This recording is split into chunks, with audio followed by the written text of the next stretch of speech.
Bonjour tout le monde, c'est Eviking. Aujourd'hui on se retrouve pour la suite de mon top 20. Et on arrive dans les 10, de 10 à 4. Voilà, mon top 3 il sera pour le jour d'Halloween, j'espère que ça vous plaira. Et je vais commencer tout de suite avec le 10e. Alors le 10e c'est un film de Charles Banks. Voilà, c'est un Full Moon. J'adore cette série de films, même si je les ai pas tous et je les ai pas tous vus. C'est dommage. C'est Puppet Master. Et Puppet Master 3, pour moi, c'est le meilleur. Voilà, même le premier, il est bien, mais pour moi, ma préférence, c'est le 3. Alors, pourquoi le 3? C'est parce que déjà, il se passe pendant la guerre de nazie. André Toulon fabrique des marionnettes et qui arrive à donner vie. Ces marionnettes sont géniales. J'aime bien le design des marionnettes. Ensuite, des nazis vont tuer sa femme. Du coup, il va être très triste et il va envoyer ses marionnettes tuer ces nazis. Voilà. Et puis, pourquoi ce numéro 3? Parce qu'il y a le 6 shot. Voilà, cette marionnette a 6 bras avec 6 flingues. Et pour moi, c'est ma marionnette préférée. Il est génial. On retrouve Blade. On retrouve... non, il va voir la femme au suçant. Je crois que l'âme de sa femme il va la mettre dans une meupette, dans une pepette, voilà. Je m'en rappelle plus, mais ouais, je crois. Autrement, il y a le baraque avec les gros bras, il y a la torche, il y a tout ça. Euh, les marionnettes, on les connaît par cœur, ils sont très bons. Et à chaque épisode Puppet Master, je crois qu'il en rajoute une ou deux, et c'est très bien, je le trouve. Euh, J'adore Puppet Master. L'ambiance, c'est vrai que c'est un peu basique, mais les effets spéciaux sont bien faits, c'est le maniement de cette marionnette, et moi, j'adore, j'ai pris charme cette série de films, et j'adore. Et dommage que j'ai pas tout vu, mais je vais essayer de les voir quand même. Ouais. Si tu vas voir un spectacle de marionnettes, regarde bien si tu n'es pas suivi. Ensuite, numéro 9. Alors c'est un film d'après l'œuvre de Stephen King. Alors vous vous en doutez tous, en ce moment on est en plein dedans. C'est ça. Mais moi c'est pas le remake, c'est le ça de 1990. Voilà, cette mini-série télé. Pour moi, je préfère parce que le clown, le Kripsou, est réalisé par Tom Curry. Et Tom Curry, il était génial dans ce rôle. Pareil, le clown, je trouve qu'il est attachant. C'est une saloperie, mais je trouve qu'il est attachant. Il fait pas peur du tout. Que le nouveau, là, il fout les boules. Alors c'est un peu con, parce que normalement, le clown doit attirer les enfants. Mais s'il fait déjà peur au départ, les enfants, ils viennent pas. Voilà. Ensuite, la scène de Georgie. Ce film est pas trop gore. Il est raisonnable pour une série TV. C'est normal, ça passe à la télé. Fallait que ça soit le plus raisonnable possible. Mais je préfère que le remake. Le remake, j'aime pas trop. Bah, si, il est génial, mais je préfère cette série. Alors, vous savez, c'est l'histoire de Kripsou, le clown, qui absorbe les cauchemars des enfants et il se nourrit des enfants et puis il habite dans l'égout. Voilà. Et je préfère ce film parce que au début, les enfants ils sont grands. Après, ils ont des flashbacks qui rappellent quand ils étaient petits et après ils redeviennent grands quand ils reviennent dans le village. Et je préfère cette lignée. Je trouve pas que le remake, là, quand on voit les gosses et les adultes, j'aime pas. Je préfère cette série. Autrement, les acteurs, les enfants, ils sont géniaux. Ils ont le rôle dans la peau. Ils sont géniaux. Il y en a même qui ont fait succès après ça. Et les grands, je trouve qu'ils sont bien aussi. Pour moi, ça de Stephen King, de cette série TV, il est génial. Et Tom Curry, je leur dis, Tom Curry dans ce rôle, il est extraordinaire. Pour moi, le seul Penny Squeeze, c'est lui. Ne jamais faire confiance à un clown qui habite dans un égout. Ensuite, en huitième place, alors ce film me tient à cœur parce que c'est le premier film d'horreur que j'ai vu. Voilà. Le tout premier. J'aurais dû peut-être commencer moins violent, mais j'ai commencé vraiment très violent, c'est La cabane dans les bois. Alors ce film j'adore, il y a tout. Les acteurs, il y a des stars, et on les a tous déjà vus dans des films. Déjà, c'est pas des inconnus. Ou c'était des inconnus avant qu'ils fassent ce film. Maintenant, on les connaît mieux parce que ils sont devenus célèbres. Mais c'est un super film. Alors l'histoire, c'est un groupe de jeunes qui vont passer leurs vacances dans une petite cabane au milieu des bois. Mais en fait, en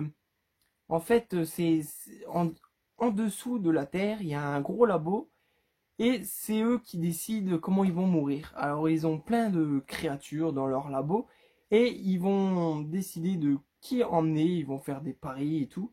Alors ils vont lâcher une bande de zombies zombies fermiers, je crois. Et ils vont bien sûr exterminer ces jeunes jusqu'au jour qu'il y a un jeune qui va rentrer dans le labo. Et il va rentrer dans le labo, il va lâcher toutes les bêtes. Alors là, c'est un bain de sang, il y a du sang partout. Des créatures très bien faites, très très belles. Euh, J'aimerais avoir une suite, La cabane dans les bois 2, ça serait génial parce que ce film est génial. La fin est un peu tirée par les cheveux, mais bon, c'est une fin comme les autres et c'est bien une fin qui finit pas bien. Voilà, c'est rare, mais c'est bien. Et tout me plaît dans ce film. Comme je vous l'ai dit, il y a du sang, il est gore. Les gens qui sont en dessous, ils essayent de prévoir plein de choses, mais tout va tourner mal. Ils vont se faire broyer. Oh la vache, c'est horrible. Il y a du sang partout, mais c'est un super film. Et c'est pour ça qu'il est en huitième place. J'adore ce film et il me tient à cœur. C'est parce que c'est mon premier que j'ai vu à la télé. Et ouais, La cabane dans les bois. Si des amis t'invitent à aller dans une maison dans les bois, surtout n'oublie pas ton testament. Ensuite, on arrive dans les films très violents et très gore. Voilà, mon numéro 7, c'est Détour mortel. Alors j'adore la série de films Détour mortel, mais mon préféré c'est Détour mortel 4. Parce que je trouve que il me semble que c'est un hôtel ou un hôpital psychiatrique. Ah, je sais plus. Ah merde. Bref, ça se passe pendant la neige. Il y en a un qui se fait mal, je crois. Il se réfugie dans cet hôtel ou l'asile, je sais plus. Dehors, il fait très froid, il neige. Et bien sûr, dedans, il y a ces trois, il me semble, trois salopards, des créatures euh, moches, déformées. Et je trouve que ils sont très bien faits. Ils ont j'allais dire du charme. Non, ils sont moches, mais ils ont du charme. C'est ceux-là qu'on suit depuis le début. Et ils sont toujours vivants. Et ils vont vraiment tuer ces gens, mais d'une atrocité. Il y a du sang, il y a des têtes arrachées. Il y a la scène du machin qui creuse dans la neige, là, qui traverse l'homme ou la femme, je sais plus. Ils essayent de s'échapper, mais il y a de la neige. Et la fin, quand on croit que c'est fini, bah c'est jamais fini. Hum, il se passe quelque chose à la fin et il est génial. Pour moi, c'est le premier que j'ai vu des Tours Mortels.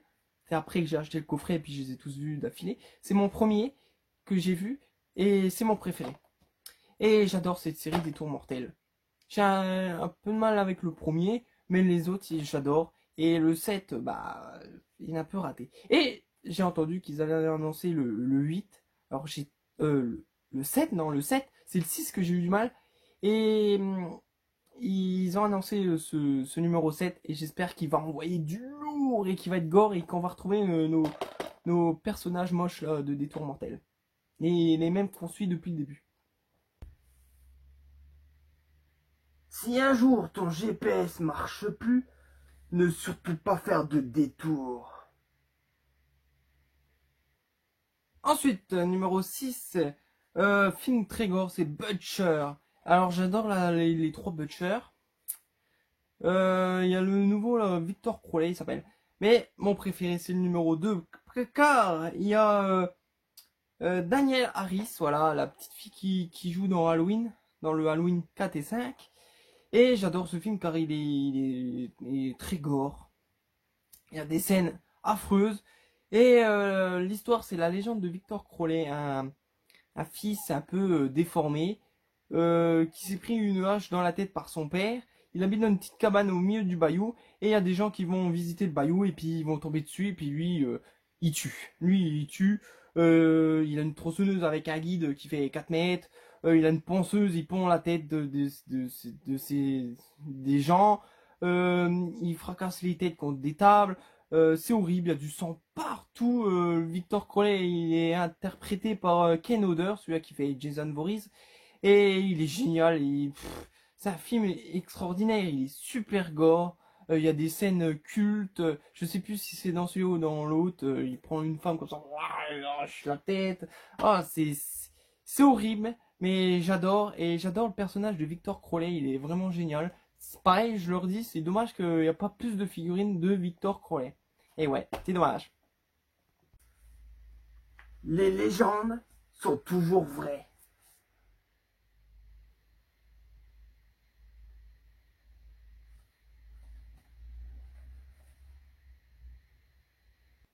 Ensuite, numéro 5. Alors celui-là, je l'ai vu il y a vraiment très peu. Je viens de l'avoir. J'avais eu du mal à le trouver en DVD.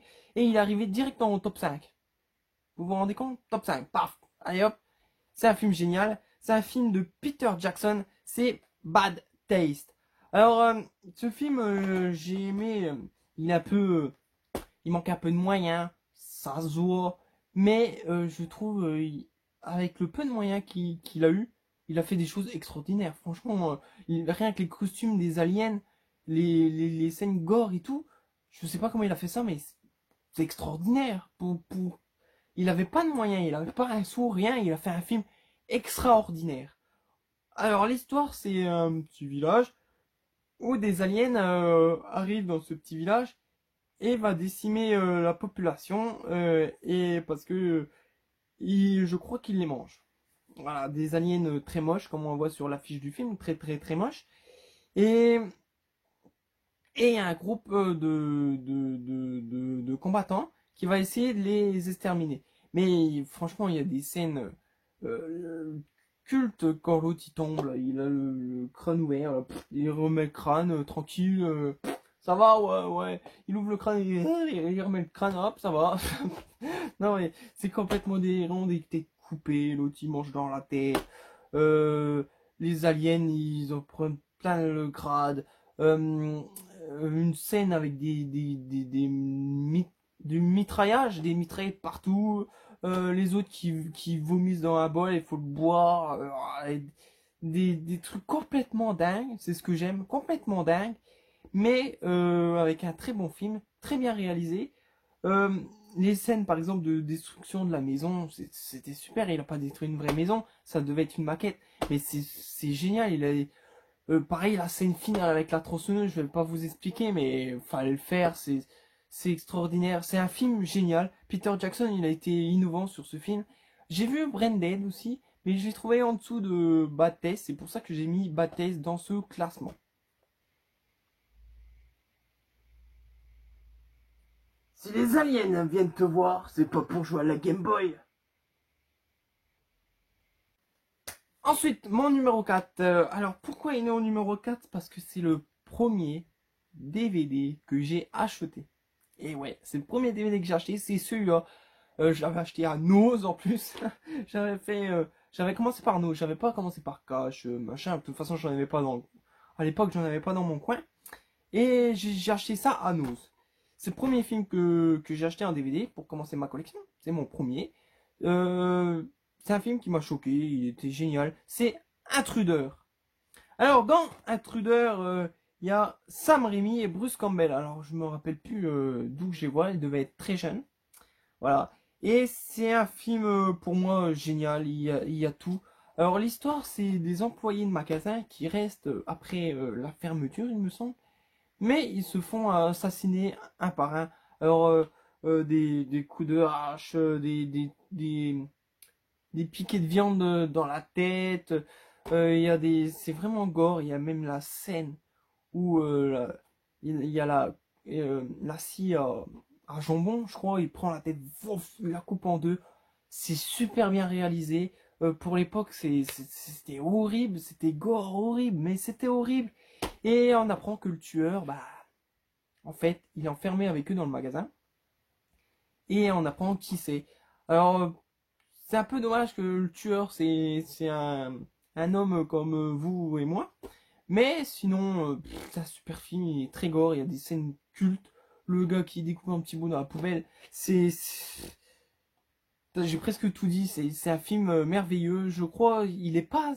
Je trouve qu'il est. Personne n'en parle. Il est pas assez cité. Et moi, je le cite et je le mets directement en quatrième place. Pour moi, c'est un film génial.